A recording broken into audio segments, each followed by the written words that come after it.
स्वागत है आप सबका अपना चैनल MS गिल इंफोटेनमेंट में।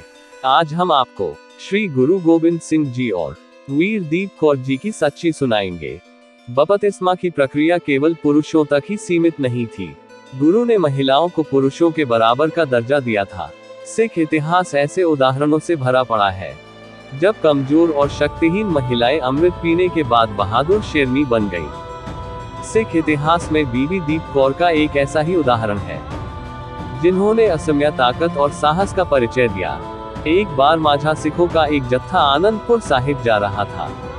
इस जत्थे में एक युवा बपतिस्मा प्राप्त महिला भी शामिल थी।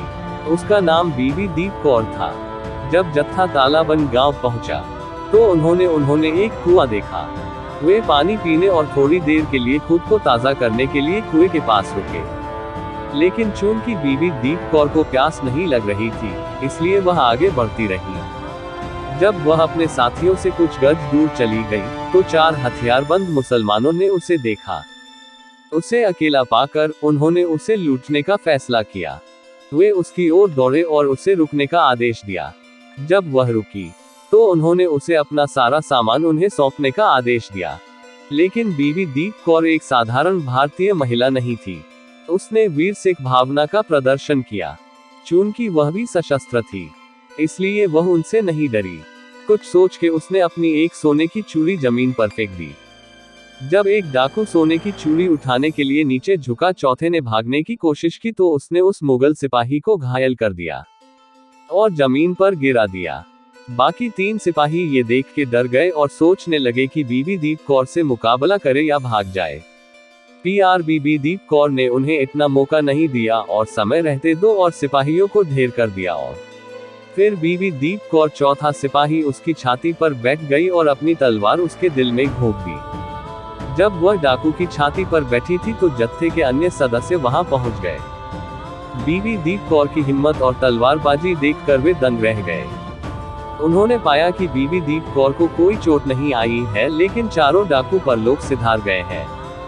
उनके कुछ साथियों ने उनकी प्रशंसा की और उनकी सुरक्षा के लिए महान गुरुजी को धन्यवाद दिया। लेकिन कुछ साथियों को उनके इस कार्य पर कुछ आपत्ति थी। उन्हें लगा कि मुसलमान की छाती पर बैठकर उन्होंने खुद को अपवित्र कर लिया है। कुछ ही दिनों में जत्था आनंदपुर साहिब पहुंच गया। उन्होंने गुरु गोविंद सिंह को पूरी घटना सुनाई। अपने भक्त की ऐसी बहादुरी सुनकर गुरु बहुत प्रसन्न हुए।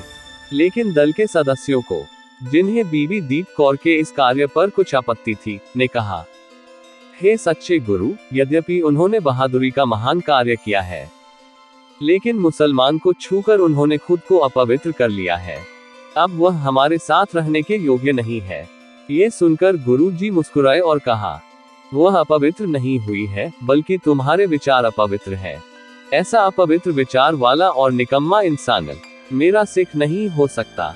मेरी बहादुर बेटी ने न केवल अपना सम्मान और गरिमा बचाई है, बल्कि खुद को शुद्ध भी किया है। अब कोई प्रदूषण उस पर असर नहीं कर सकता। उसने दूसरों में साहस भरने के लिए एक मिसाल कायम की है। तब गुरु जी ने उसे थपथपाते हुए कहा, मुझे तुम पर बहुत गर्व है मेरी बच्ची। अपना कीमती समय निकालकर हमें सुनने के लिए सभी प्रिय मित्रों को धन्यवाद। और अधिक सिख ऐतिहासिक साखियां सुनने के लिए हमारे साथ बने रहें। वाहेगुरु जी दा खालसा, श्री वाहेगुरु जी दी फतेह।